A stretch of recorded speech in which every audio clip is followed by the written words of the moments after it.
And now, live at 12.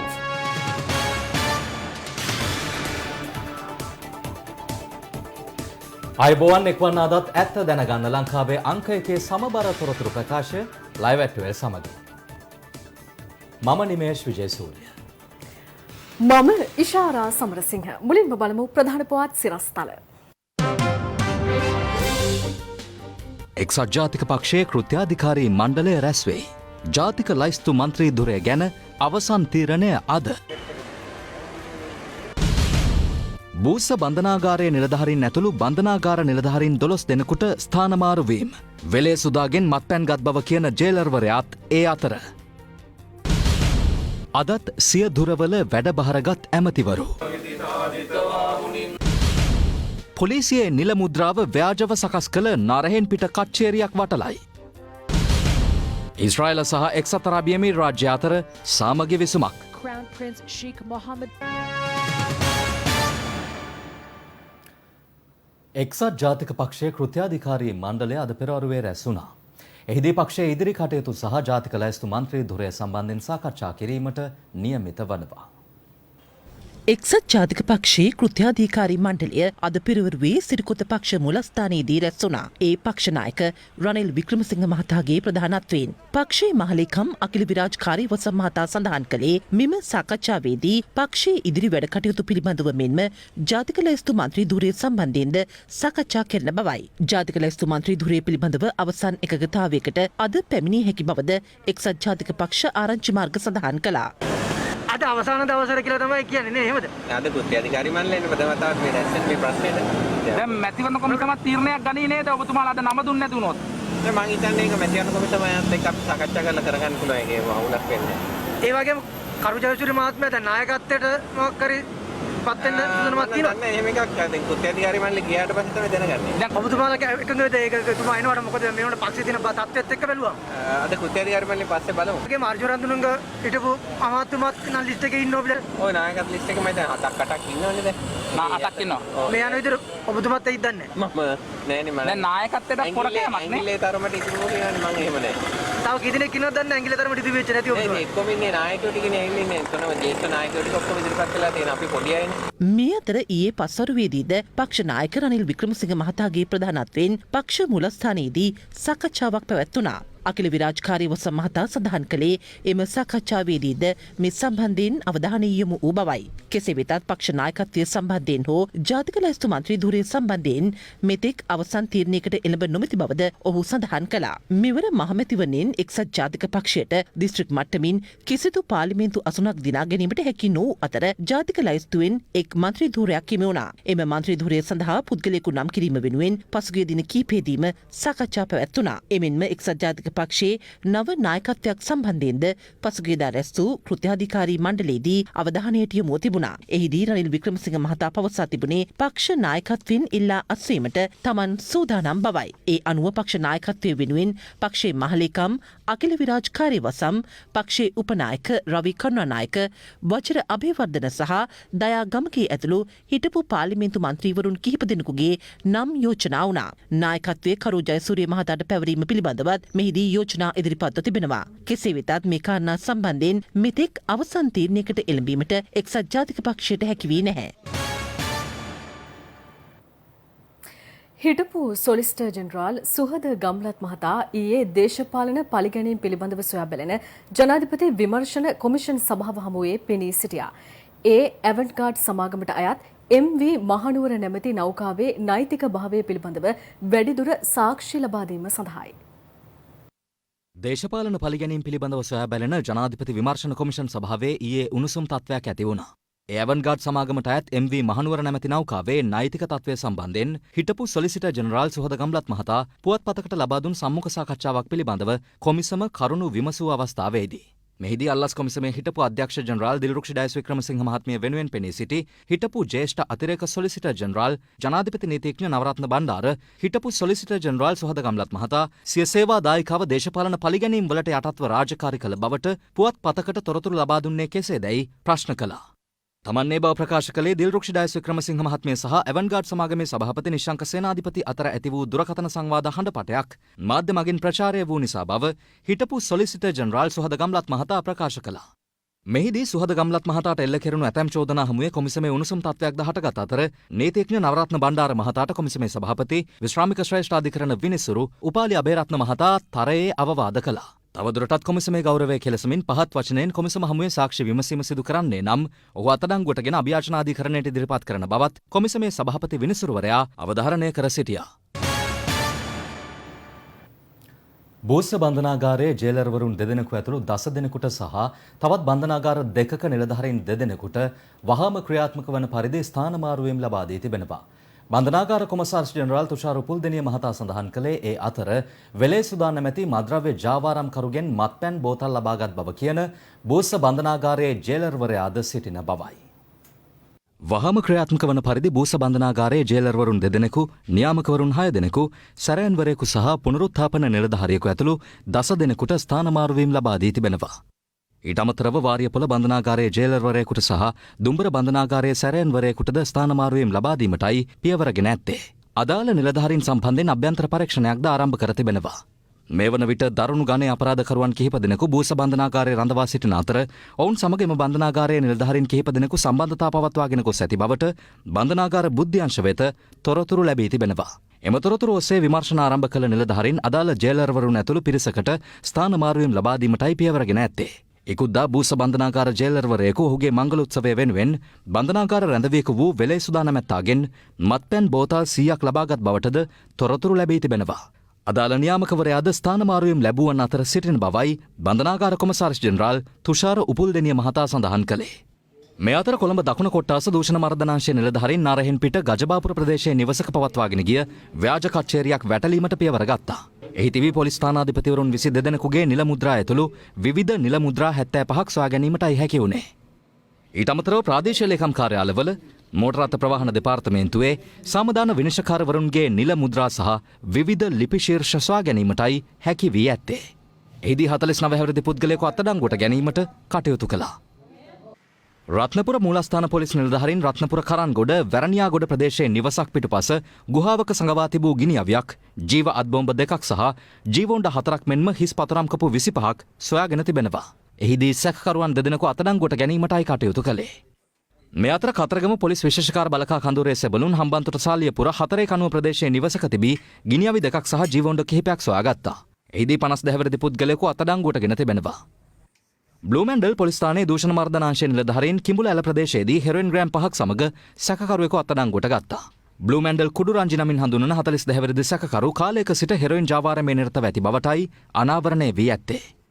මේ අතර එල්පිටිය අපරාධ විමර්ශනාංශයේ නිලධාරීන්ට ලද තොරතුරකට අනුව එල්පිටිය අවිත්තාව මාර්ගයේ මෛත්‍රීගම ප්‍රදේශයේ පාලමක් අසලදී හෙරොයින් ග්‍රෑම් 310ක් සමග 27 හැවිරිදි සැකකරුවෙකු අත්අඩංගුවට ගෙන තිබෙනවා. අදාළ පුද්ගලයා සංවිධානාත්මක අපරාධ කල්ලි සමාජිකයෙකු බව කියන මයිකල් නැමැත්තාගේ ගෝලයෙකු බවයි පොලිසිය පැවසුවේ.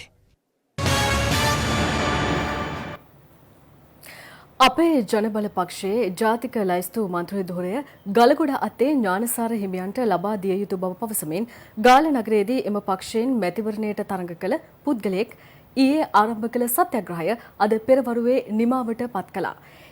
එම සත්‍යග්‍රහයේ නිරත වූ අපේක්ෂකයා පක්ෂයේ නායක පූජ්‍ය අතුරලියේ රතන හිමි හමුවීමට කොළඹට පිටත් වීමත් සමගයි. ගීත ගායනා කරමින් වෙනස්ම ආකාරයකට මේ සත්‍යග්‍රහයේ නිරත වූයේ අපේ ජනබල පක්ෂයෙන් ගාල්ල දිස්ත්‍රික්කයට මෙවර මහමැතිවරණයට තරඟ කළ අපේක්ෂකයෙකු වන රන්දිකා තුකෝරලයි. ඊයේ සත්‍යග්‍රහය කරමින් ඔහු ඉල්ලා සිටියේ අපේ ජනබල පක්ෂය වෙනුවෙන් ලබා දිය යුතු ජාතික ලයිස්තු මන්ත්‍රී ධුරය සඳහා පූජ්‍ය ගලගොඩත්තේ ඥානසාර හිමියන් පත් කරන ලෙසයි. මෙම සත්‍යග්‍රහය ඊයේ රාත්‍රියේ පැවති ආකාරය පිළිබඳව අද උදෑසන අප පත්තරයේ වැඩසටහනින්ද මෙලෙස සොයා බැලුවා. ඊයේ මධ්‍යම රාත්‍රියේ මෙම ස්ථානයට ආවා. මොහු සත්‍යග්‍රහයේ යෙදෙනවද කියලා බලන්න කුප්පි ලාම්පුවක් දැල්වාගෙන මෙම ස්ථානයේ ඔහුගේ සත්‍යග්‍රහයේ ගීත ගායනා කරමින් රැඳී සිටින ආකාරය තමයි අපිට දක්න ලැබුණේ. ඊ අතුරුලිය රතන හාමුදුරන්ට මම එළි වෙනකන් කෝල් ගත්තා. අද උදේ මට කරගෙන කතා කරා මාත් එක්ක. මට එන්න කිව්වනේ. මං එනවා හාමුදුරනේ. ඔබයි අපේ නායකයා. ඥානසාර හාමුදුරුවෝ කොහොමද පාර්ලිමේන්තුවේ ඉන්න ඕන කෙනෙක්. කෙසේ වෙතත් පසුව අද පෙරවරුවේදී මේ සත්‍යග්‍රහය ගාල්ලෙන් නිමා කරන්නට රන්දික අතුකෝරල කටයුතු කළා.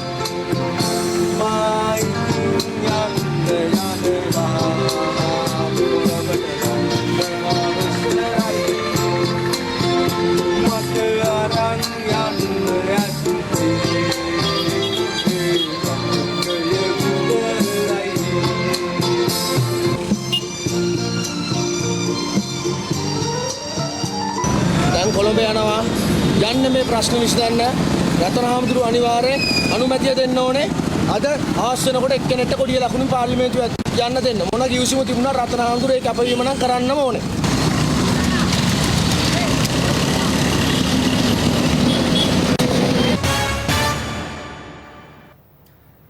මේ සූදානම කෙටි විරාමයක් ලබා ගන්නට.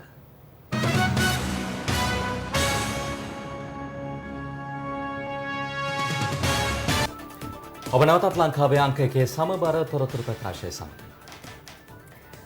කොළඹ සුරාබදු විශේෂ මෙහෙයුම් ඒකකය හම්බේගමුව සහ යාල ගල්ගේ ප්‍රදේශවල විශේෂ මෙහෙයුම් ක්‍රියාත්මක කළා. එහිදී අක්කර 3ක වගා කර තිබූ ගංජා වගාවන් විනාශ කිරීමටයි කටයුතු කළේ. කොළඹ සුරාබදු මෙහෙයුම් ඒකකයට ලද තොරතුරකට අනුව හම්බෙගමුව උණකන්ද අරඹකම ප්‍රදේශයේ මෙහෙයුමක් ආරම්භ කළා.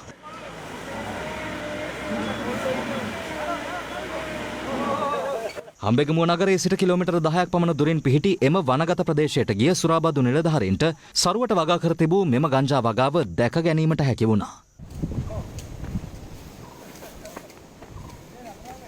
එහිදී වගාවේ නිරතව සිටි පුද්ගලයන් දෙදෙනෙකු සිය භාරයට ගැනීමට සුරාබදු නිලධාරීන් කටයුතු කළා. පසුව වගා කර තිබූ එම ගංජා පැල විනාශ කිරීමටයි කටයුතු කළේ.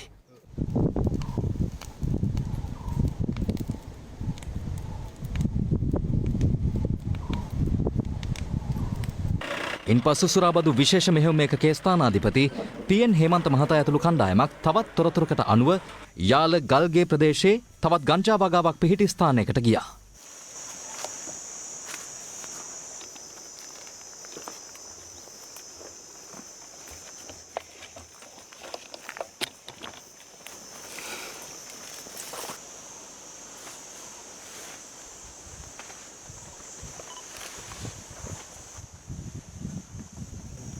එහිදී මෑතකදී වගා කර තිබූ තවත් ගංජා පැල වගාවක් විනාශ කිරීමට මෙලෙස කටයුතු කෙරුණා.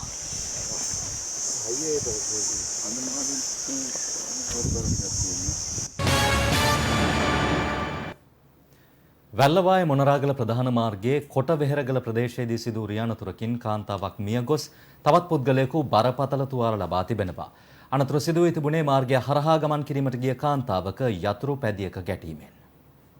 වැල්ලවාය මොන්රාගල ප්‍රධාන මාර්ගයේ කොටවෙහෙරගල ප්‍රදේශයේදී ඊයේ රාත්‍රියේ මෙම අනතුර සිදුව තිබුණා. ඒ මාර්ගය හරහා ගමන් කිරීමට ගිය කාන්තාවක යතුරු පැදියක ගැටීමෙන් අනතුරින් බරපතල තුවාල ලැබූ කාන්තාව වැල්ලවාය මූලික රෝහලට ඇතුළත් කිරීමෙන් අනතුරුවයි ජීවිතක්ෂයට පත් වුණේ. මේ අතර හැටන් සිට පැලවත්ත දක්වා කිරි ප්‍රවාහනය කළ බවුසර් රථයක් මාර්ගයෙන් ඉවතට පැන ටිපර් රථ දෙකක ගැටී අද අලුයම තවත් අනතුරක් සිදුව තිබුණේ නානුඔය රදැල්ල ප්‍රදේශයේදී. කාර්මික දෝෂයකට ලක් වූ ටිපර් රථයක් සහ එම ටිපර් රථය අලුත් වැඩියාවට පැමිණි තවත් ටිපර් රථයක බවුසරයක් ගැටි මෙම අනතුර සිදුව තිබෙනවා. අනතුරින් කිසිවෙකුට තුවාල සිදු වී නොමැති අතර කිරි බවුසරයට සහ ටිපර් රථ දෙකට අලාභහානි සිදුව තිබෙනවා.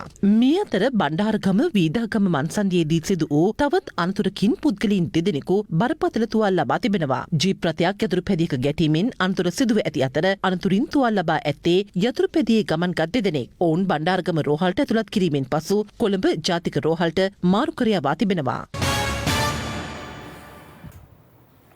නව රජයේ කැබිනට් හා රාජ්‍ය අමාත්‍යවරුන් කිහිප දෙනෙක් අද දිනේත් වැඩභාර ගත්තා.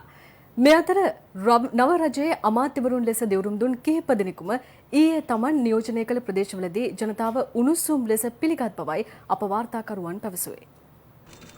නවරජයේ කැබිනට් අමාත්‍යවරයෙකු ලෙස පෙරේදා දිනේ දියුරුම් දුන් ජනක බණ්ඩාර තෙන්නකෝන් මහතා අද වැඩභාර ගත්තා.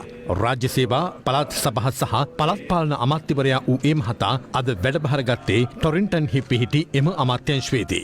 මෙම අවස්ථාවට නවරජයේ මැති ඇමතිවරුන් ඇතුළු පිරිසක් එක්ව සිටියා. මේ අතර නවරජයේ වතුනිවා සහ ප්‍රජා යටිතල පහසුකම් රාජ්‍ය අමාත්‍යවරයා ලෙස දියුරුම් දුන් ජීවන් තොණ්ඩමල් මහතා අද වැඩභාර ගත්තා. ඒ කොල්ලුපිටියේ පිහිටි එම අමාත්‍යංශයේදී.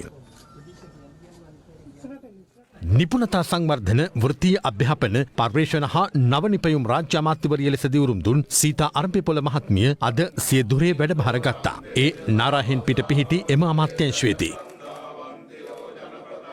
ඊළඟ දශකයේ කුසලතාවයන්ගෙන් පිරි දශකයේ කුසලතාව වර්ධනය කරන දශකයේ ලෙස ජනාධිපතිතුමා නම් කරලා තියෙනවා. පළාත් සභා සහ පළාත් පාලන කටයුතු රාජ්‍ය අමාත්‍ය සරත් වීරසේකර මහතා අද පළාත් පාලන අමාත්‍යාංශයේදී වැඩභාර ගත්තා. ලසන්ත අලගියවන්න මහතා සමුපකාර සේවා අලවි සංවර්ධන හා පාරිභෝගික ආරක්ෂණ රාජ්‍ය අමාත්‍යංශයේ ඊයේ දිවුරුම් දුන් අතර අද ඔහු වෙළඳ අමාත්‍යංශයේ සිය ධුරේ වැඩභාර ගත්තා. මෙම අවස්ථාවට මැති ඇමතිවරුන් ඇතුළු පිරිසක් එක්වුණා. මේ අතර කැබිනට් හා රාජ්‍ය අමාත්‍ය ධුරේ දිවුරුම් දුන් ආණ්ඩු පක්ෂයේ මැති ඇමතිවරුන්ද ඊයේ ඔවුන් නියෝජනය කළ දිස්ත්‍රික්කවල ජනතාව උණුසුම් ලෙස පිළිගත්තා. ඖෂධ නිෂ්පාදනය සැපයුම් හා නියාමන රාජ්‍ය අමාත්‍ය ධුරේ දිවුරුම් දුන් චන්න ජයසුමන මහතා තමුත්තේගම ප්‍රදේශයේදී උණුසුම් ලෙස පිළිගත්තේ මෙලෙසින්. විදේශවරකයා ප්‍රවර්ධන හා වෙළඳපළ විවිධාංගීකරණ රාජ්‍ය අමාත්‍යවරයා වූ ප්‍රියංක ජයරත්න මහතා පිළිගැනීමේ උත්සවයක් සංවිධානය කර තිබුණේ ආනමඩුව නගරයේදී. තරුණ හා ක්‍රීඩා අමාත්‍ය නාමල් රාජපක්ෂ මහතාට ආශිර්වාද කිරීමේ පින්කමක් තංගල්ල වජිරගිරි විහාරයේදී පැවැත්වුණා.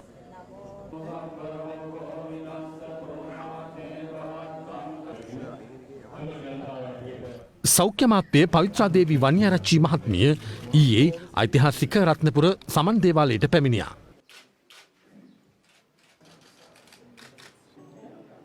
අමාත්‍යවරිය වෙනුවෙන් මෙහිදී ආශිර්වාද පූජාවක්ද පැවැත්වුණා. අපේ හාමුදුරුවනේ විශ්වාස කරයි දන්නේ මම හැමදාම ඡන්ද කැම්පේන් එකේ ගෙදර එනකොට රැය 2-3 පහ වුණා. ඊට පස්සේ මම හැමදාම පැය භාගයක් බණ ඇහුවා හාමුදුරුවනේ YouTube එකේ. මට සහනය ලැබෙන්නේ එතන විතරයි. මහත්ය සමහරලාට මට කෑත් ගන්නවා. නිදිය ගන්න විදියක් නැහැ කියලා. නමුත් මට තියෙන සරණ එච්චරයි. ඒ නිසා මේ තනතුරු ඕන වෙලාවක ලැබුණත් එකයි නැතත් එකයි කියලා ඒවට කිසිම ඇලීමක් නැතුව ජීවත් වෙන කෙනෙක් හඳුරන්නේ මම. ඉදිරියට මේ රට නැගිට්ටෝ ගන්න තියෙන්නේ අපිට යම් යම් මංශ ගණනාවක්. විශේෂයෙන් අධ්‍යාපනයට ජනාධිපතිතුමා රාජ්‍ය ඇමතිවරු 4 දෙනෙක් දැම්මා. එතුමා අපට කැබිනට් එකේදී කියන ප්‍රධාන කාරණයක් තමයි මිනිස්සුන්ට හරි දේ උගන්න ගත්තොත් තව අවුරුදු 10ක් යනකොට චීනෙ නැගිට්ටා වගේ අපේ රට නැගිට්ටෝ ගන්න පුළුවන් කියලා. අපි යලිත් සූදානම් කෙටි විරාමයක් ලබා ගන්නට.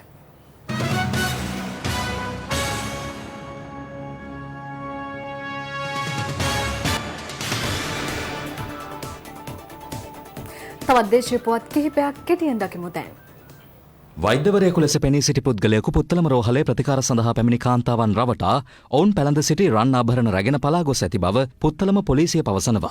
සායනයට පැමිණි කාන්තාවන් හට ස්කෑන් පරීක්ෂණයක් සඳහා රත්රන් ආභරණ ගලවන ලෙස පවසා ඒවා රැගෙන පලා ගොස් ඇති බවයි පොලිසිය පැවසුවේ. මොනරාගල බුත්තල අලුත්වෙල පුරාණ රජමහා විහාරස්ථානයේ වාර්ෂිකව පැවැත්වෙන අලුත් සහල් මංගල්‍යය පසුගියදා එම විහාරස්ථානයේදී අති උත්කර්ෂවත් අන්දමින් පැවැත්වුණා. ප්‍රදේශයේ ගොවීන් වගා කර ඇති වී අස්වැන්නේ අග්‍ර කොටස බුදුන් සහ දෙවියන් වෙතද පුද කරමින් විහාරස්ථානය වෙත පූජා කිරීම මෙම ප්‍රදේශයේ ගොවීන් වාර්ෂිකව සිදු කරනු ලබනවා. 212 වන බලසේනා මූලස්ථානයේ 9 වැනි සංවත්සරයට සමගාමීව අනුරාධපුර දිස්ත්‍රික්කයේ දිනුදු පවුලක් සඳහා රුපියල් ලක්ෂ 45කට අධික වටිනාකමකින් යුතු අංග සම්පූර්ණ නිවසක් ලබා දීමට යුද හමුදා නිලධාරීන් කටයුතු කළා. මීට අමතරව ප්‍රජාසත්කාර වැඩසටහන් රැසක්ද ක්‍රියාත්මක වුණා. වැලිකන්ද කන්දකාඩු ප්‍රදේශයේ වන ලැහැබක අතරමංව සිටි මාස එකහමාරක පමණ වනාලි පැටවෙකු වැලිකන්ද වනජීවී කාර්යාලය නිලධාරීන් විසින් අල්ලාගෙන තිබෙනවා. පසු අලි පැටවා ගිරිතලේ පශු වෛද්‍ය කාර්යාලයට බාර දීමට පියවර ගැනුණා. රාජාංගනයේ යාය 5 ප්‍රදේශයේ පාසල් ළමුන් ඇතුළු 100 දෙනෙකු නිරෝධායනය සඳහා යොමු කිරීමට සෞඛ්‍යාංශ පියවරගෙන තිබෙනවා. එම ප්‍රදේශයෙන් COVID-19 වෛරසය ආසාදනය වූ බවට සැක කෙරෙන සිසුවෙකු හමුවීමත් සමගයි. COVID-19 වෛරසය ආසාදනය වූ බවට සැකකෙරෙන සිසුවෙකු පෙරේදා රාජාංගනය යාය 5 ප්‍රදේශයෙන් හඳුනාගත්තා. ඒ අනුව එම සිසුවා අනුරාධපුර මෙත්සිරි සෙවන රෝහල වෙත යොමු කෙරුණා. පසුව එම සිසුවාගේ ආශ්‍රිතයින් පරීක්ෂණ සඳහා යොමු කෙරුණු අතර ස්වයං නිරෝධායනයට යොමු කිරීමටද සෞඛ්‍ය අංශ පියවර ගත්තා. ඒ අනුව සිසුවාගේ පාසලෙහි ළමුන් 52 දෙනෙකු සහ ගුරුවරුන් 6 දෙනෙකු නිරෝධායනයට යොමු කර තිබෙනවා. එමෙන්ම ඔහුගේ ආශ්‍රිතයින් ලෙස තවත් පුද්ගලයින් 42 දෙනෙකුද නිරෝධායනයට යොමු කිරීමට සෞඛ්‍ය අංශ පියවර ගත්තා. කෙසේ වෙතත් පළාත් සෞඛ්‍ය සේවා අධ්‍යක්ෂ වෛද්‍ය පාලිත බණ්ඩාර මහතා සඳහන් කළේ පාසල වසා දැමීමට කිසිදු තීරණයක් ගෙන නොමැති බවයි. එම ආශ්‍රිතයින් සම්බන්ධයෙන් තවදුරටත් අවධානයෙන් පසුවන බවද ඔහු සඳහන් කළා. මේ අතර වෛරසය ආසාදනය වූ බවට සැකපිට රෝහල්ගත කළ සිසුවා මීට පෙර වෛරසය ආසාදනය වී සුවය ලැබූ අයෙක්. සෞඛ්‍යංශ සඳහන් කළේ එම රෝග ලක්ෂණ යලි පහළවීම හේතුවෙන් ඔහු රෝහල්ගත කිරීමට පියවරගත් බවයි. කෙසේ වෙතත් ඔහුගෙන් යලි රෝගය ව්‍යාප්ත වීමේ අවදානම ඉතා සීමිත බවද සෞඛ්‍යංශ සඳහන් කළා. මේ අතර ඊයේ දිනේදීත් COVID-19 රෝගය ආසාදිත වූ රෝගියෙක් මෙරටින් හඳුනාගත්තා. ඔහු එක්සත් අරාබි එමිරාත් රාජ්‍යයේ සිට මෙරටට පැමිණ නිරෝධායනය සඳහා යොමු කර සිටි පුද්ගලෙක්. ඒ අනුව මේ වන විට COVID-19 ආසාදනය වූ රෝගීන් 2882 දෙනෙකු වාර්තා වන අතර ඔවුන්ගෙන් රෝගීන් 2646 දෙනෙකුම සුවය ලබා පිටව ගොස් තිබෙනවා. දැනට ප්‍රතිකාර ලබන්නේ රෝගීන් 225 දෙනෙකු පමණයි. මහමැතිවරණය නිසා නතර කෙරුණු 1,50,000ක් දෙනා සඳහා රැකියා ලබා දීමේ වැඩසටහන නොපමාව ක්‍රියාත්මක කිරීමට ජනාධිපති ගෝඨාභය රාජපක්ෂ මහතා තීරණය කර තිබෙනවා. ජනාධිපතිතුමා පසුගිය වසරේ නොවැම්බර් මාස දුරයට පත්වී සති කිහිපයක් ඇතුළත උපාධිධාරීන් 50,000ක් සඳහා සහ අඩු ආදායම්ලාභීන් ලක්ෂයක් සඳහා රැකියා ලබා දීමේ වැඩසටහනක් සැලසුම් කර තිබුණා. ජනාධිපතිතුමාගේ සෞභාග්‍ය දැක්ම ප්‍රතිපත්ති ප්‍රකාශය අනුව දිලුඳු බවින් තොර ශ්‍රී ලංකාවක් බිහි කිරීම මෙම වැඩසටහනේ අරමුණයි. එය අනුව උපාධිධාරීන්ගෙන් අයදුම්පත් කැඳවා සුදුස්සන් තෝරා ගැනීම පසුගිය පෙබරවාරි මාස මුල් සතියේ ආරම්භ කෙරුණා. අඩු ආදායම්ලාභීන් ලක්ෂයක් දෙනා සේවා නියුක්ත කිරීම පිණිස බහුකාර්ය සංවර්ධන කාර්යසාධක බලකායක්ද ස්ථාපිත කෙරුණා. ඒ අනුව රැකියාලාභී උපාධිධාරීන්ගේ නාම ලේඛනය ලබන 16 වැනිදා ජනාධිපති කාර්යාලීය වෙබ් අඩවියේ පළ කරන අතර තෝරාගනු ලැබුවන්ට ලිපියවීම 17 වැනිදා ආරම්භ කෙරෙනවා. පත්වීම්ලාභීන් සැප්තැම්බර් 1 වෙනිදා තමන්ට ආසන්නම ප්‍රාදේශීය ලේකම් කාර්යාලයට වාර්තා කළ යුතුයි. තෝරාගත් අඩු ආදායම්ලාභීන් ලක්ෂයක් රැකියා නියුක්ත කිරීම ඒ සඳහාම ස්ථාපිත කාර්යසාධක බලකාය විසින් සැප්තැම්බර් 1 වෙනිදා සිට ක්‍රියාත්මක කරනු ලබනවා. 2020 පාර්ලිමේන්තු මැතිවරණයේ ප්‍රකාශයට පත් කිරීමෙන් පසු රැකියා 1,50,000 වැඩසටහන අත්හිටුවන ලෙස මැතිවරණ කොමිසමේ සභාපතිවරයා නියම කළ අතර එබැවින් එම වැඩසටහන අත්හිටවනු ලැබුවා. ඒ සමගින් ලයිව් ඇට් වේලාවට අවසන්. මම නිමේෂ් විජේසූරිය. මම ඉෂාරා සමරසිංහ. සුබ දවසක්.